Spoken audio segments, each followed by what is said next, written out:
A gente exibiu uma série de reportagens contando o drama enfrentado por produtores rurais aqui do Mato Grosso do Sul que enfrentam situação de invasão por parte de indígenas, é isso mesmo. Durante a série de reportagens você viu que a advogada Luana Ruiz participou dando alguns esclarecimentos sobre o tema e é justamente ela que nós recebemos aqui hoje nos estúdios do Bom Dia Produtor para falar um pouco mais sobre esses assuntos de uma maneira um pouco mais clara, mais aprofundada, que a gente acaba não tendo tempo de abordar na reportagem, mas hoje ela veio para esclarecer essas dúvidas. Doutora, bom dia, obrigado pela sua participação. Bom dia, eu que agradeço a todos os produtores rurais, é sempre um prazer poder estar aqui conversando com vocês e tentando trazer algumas explicações e aclaramentos sobre essa questão tão sensível, né, que tanto os produtores rurais como os indígenas enfrentam aqui no nosso estado e no Brasil como um todo. Eu começo perguntando sobre esses produtores que receberam o direito à reintegração de posse e essas reintegrações ainda não foram cumpridas. Existe muita dúvida por parte de quem acompanha a nossa programação sobre o fato dela ser suspensa ou de não ser cumprida. Eu queria que a senhora começasse explicando isso para a gente. Isso, nós chegamos a abordar esse assunto no decorrer das reportagens que foram feitas e é muito importante essa diferenciação de decisões judiciais não cumpridas e decisões judiciais suspensas. Nós tivemos por muito tempo decisões judiciais vigentes e não cumpridas. Não cumpridas porque a Polícia Federal sentia uma insegurança no cumprimento. Nós assistimos uma reintegração de posse cumprida e mal sucedida. Ali em Dois Irmãos do Buriti, os indígenas revidaram, trocaram tiros com os policiais, um indígena veio a óbito, uma fatalidade. Então sempre existe essa insegurança, essa instabilidade e muitas vezes a própria Polícia Federal se abstinha de um cumprimento imediato dentro do prazo. Muitas vezes a decisão permanecia vigente, mas o Poder Judiciário prorrogava os prazos para cumprimento em razão das ameaças dos indígenas de resistir até a morte. Então, houve sim situações de decisões judiciais vigentes e não cumpridas. Mas o contexto atual é um contexto de decisões judiciais efetivamente suspensas, porque quando nós temos a decisão judicial, quer seja em fase liminar, que seria uma decisão mais imediata, ou ainda de mérito de reintegração de posse, existe um recurso, né, uma ação que se promove, que é a suspensão de liminar, em que a FUNAI ou o Ministério Público vão ao Poder Judiciário para pedir que aquela decisão não seja cumprida.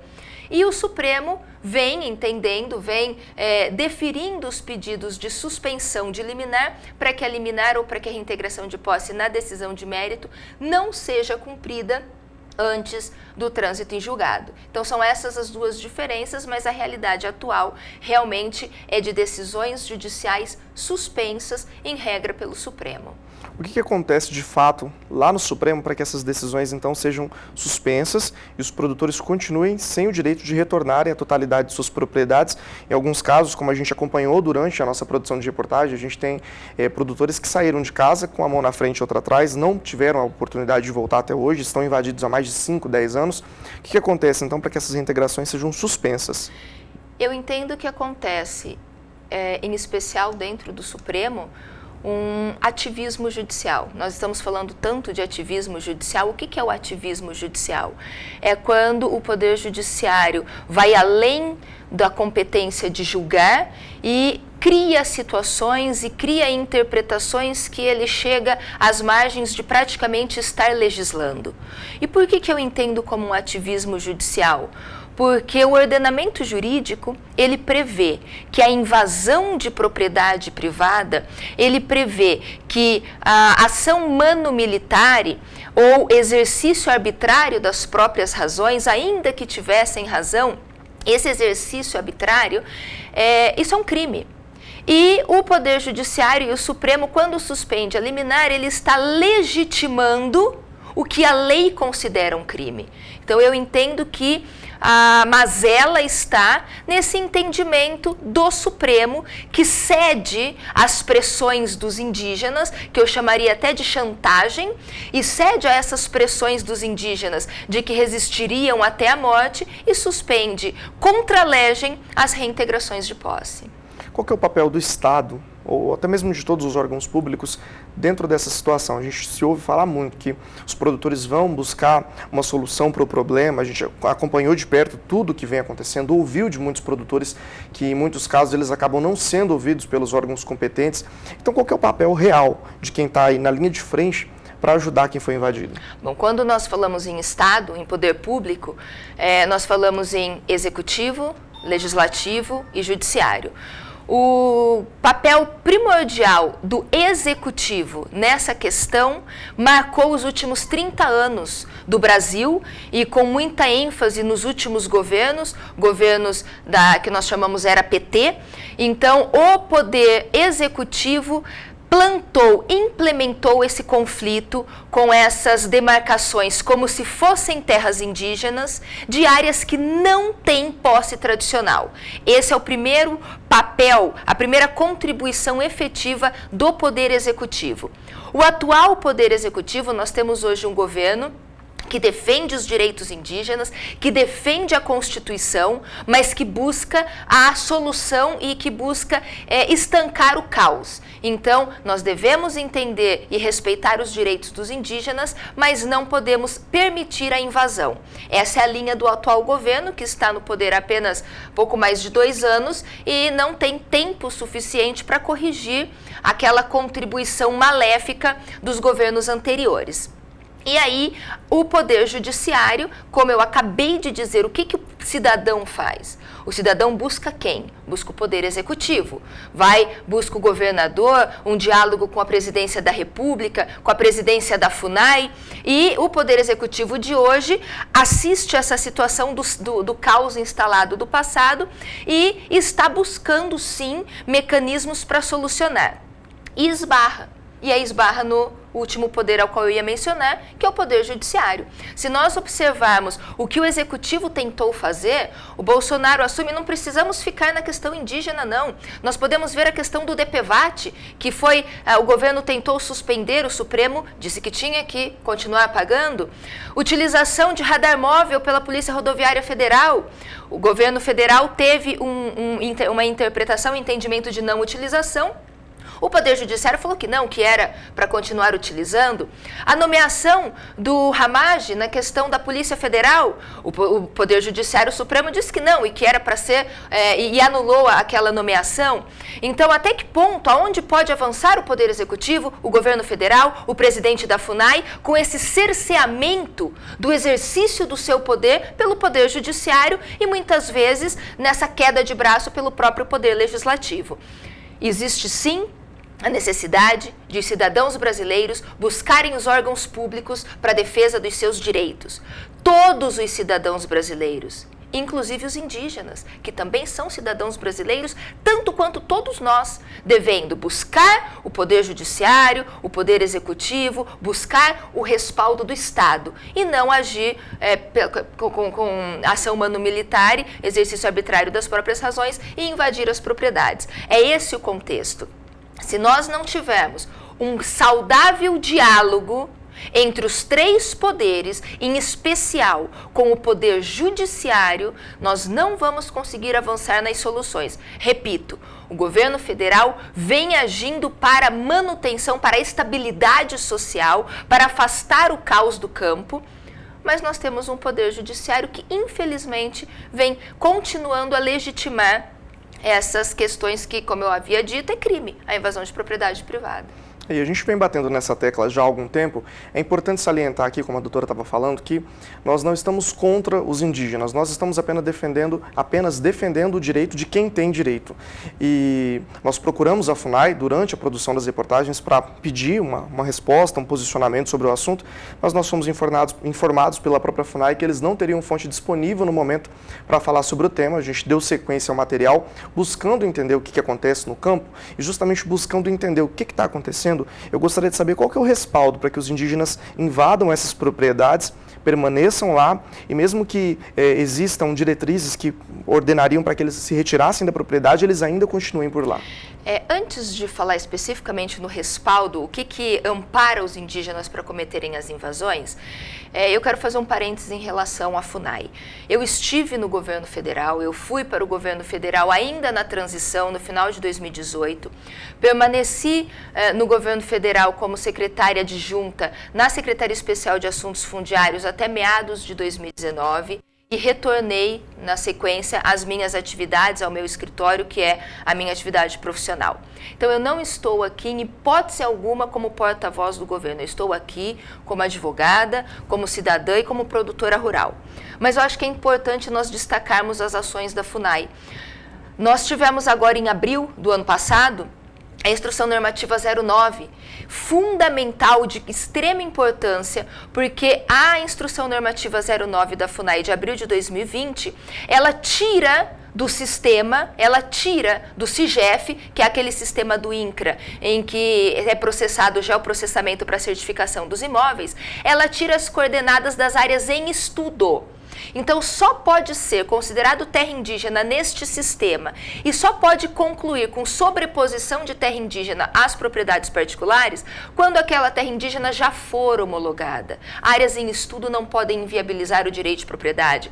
Uma ação importantíssima da FUNAI, que foi profundamente combatida pelo indigenismo brasileiro, pelo Ministério Público, dizendo que aquilo contrariaria direitos indígenas. E não contraria em hipótese alguma, aquilo apenas, essa ação ela apenas traz estabilidade. É propriedade particular enquanto não tiver um decreto homologatório, e só será terra indígena após o decreto homologatório com a conclusão do processo.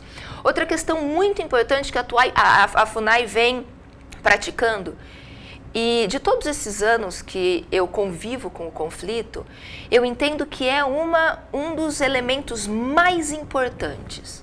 O diálogo com os indígenas, a retirada de interlocutores, igreja, CIMI, CNBB, antropólogos, ONGs, essas pessoas com ações maléficas que conturbam o ordenamento jurídico pátrio, que conturbam as relações humanas no seio da nossa sociedade, foram retiradas do meio do caminho.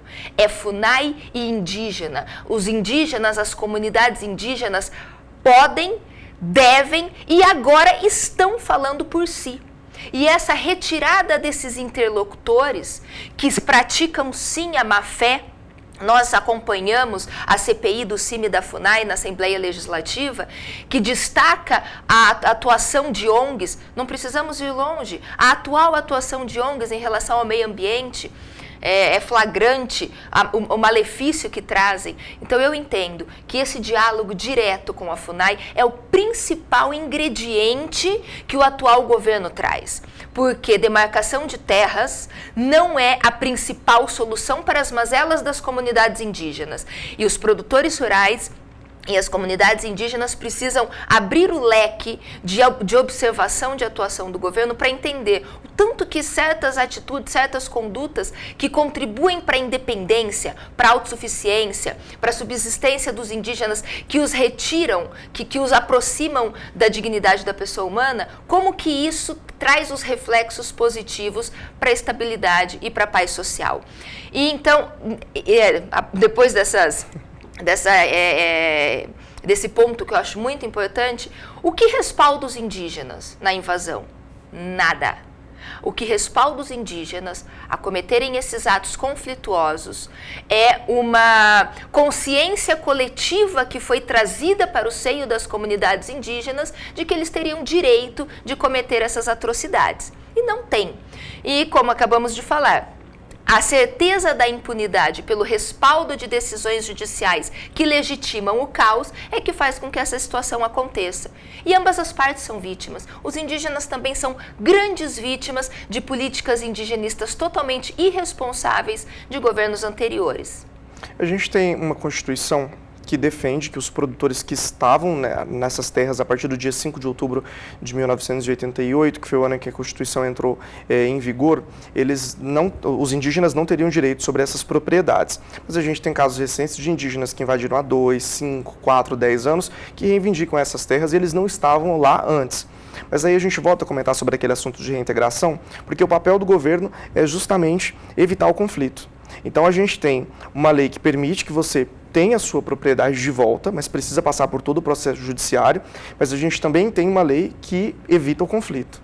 Né? Nós temos então talvez uma contradição de um lado e de outro, mas a gente entende que é necessário evitar esse conflito. A senhora acredita que seria necessário talvez reformular a lei ou estruturar ela de uma maneira melhor para que não houvesse esse conflito dentro da própria lei, para que os produtores tivessem o direito então de voltar às suas propriedades sem a burocracia que a gente vê hoje que eles enfrentam?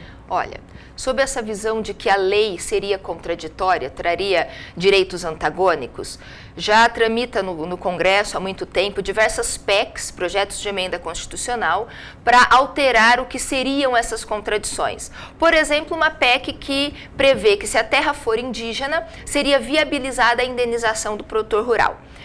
Na minha concepção, nós não temos essa contradição, em hipótese alguma. Nós temos uma Constituição, artigo 231, que garante aos índios o direito originário sobre as terras que tradicionalmente ocupam. O parágrafo 1º diz que são terras tradicionalmente ocupadas as habitadas em caráter permanente. O Supremo já havia fixado a súmula 650, que diz que aldeamentos extintos não são terras indígenas. E a Constituição, como eu acabei de falar no parágrafo 1º do 231, diz que terras tradicionalmente ocupadas são aquelas habitadas em caráter permanente. Leia-se, áreas nas quais os índios estão e das quais nunca saíram. Se houver uma interpretação coerente, uma interpretação com honestidade intelectual dos antropólogos do que são terras indígenas, nós não chegaríamos a esse conflito. Então, o que acontece de verdade, de fato, nos processos, são antropólogos que consideram como terras indígenas o que não é. Não é o problema da lei, mas da forma de aplicá-la e da forma de interpretá-la. Tem muita coisa que a gente gostaria de falar ainda no programa de hoje, mas o nosso tempo é escasso. Eu ainda tenho algumas perguntas para fazer. Queria saber qual que é, para quem está passando por essa situação, ou para quem vive em situação de conflito. A gente até acompanhou algumas imagens passando aí de 2 produtores aqui mesmo da região de Dourados, que eles estão cercados por indígenas e eles sofrem ameaças constantes de que a propriedade vai ser invadida. Para quem sofre essas ameaças, ou para quem já foi invadido, o que a gente traz de conselho, o que eles podem fazer, qual é a luz no fim do túnel para eles? Bom, a lei prevê igualmente a possibilidade do desforço imediato. Então, o proprietário que é privado de seu bem, ele pode agir em legítima defesa de forma imediata, tanto legítima defesa da sua vida, da sua integridade física, como de seu patrimônio. Então, legítima defesa, desforço imediato é algo previsto em lei. E o risco existe um conflito, então eu entendo que sempre a melhor opção é buscar as autoridades, buscar o poder público. E aí, vou até usar aqui um termo como meu pai fala, sair do espeto, cai na brasa, né? Porque nós devemos procurar o poder público, nós vivemos em um Estado democrático de direito, então essa é a principal e melhor conduta a ser tomada, e nos esbarramos, como acabamos de dizer, com o poder judiciário que traz todos esses entraves e relativiza os nossos direitos.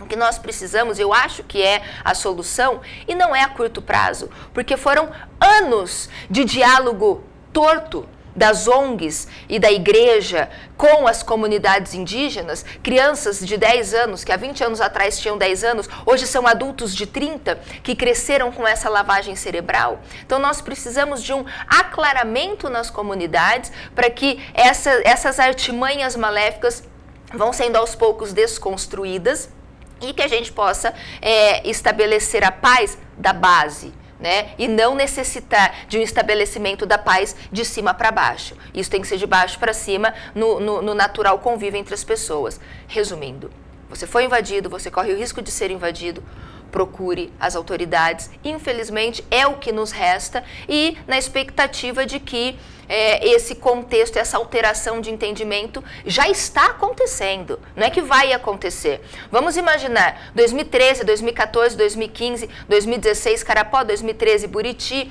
2015 Antônio João, Aquidauana, nós tivemos conflitos gravíssimos.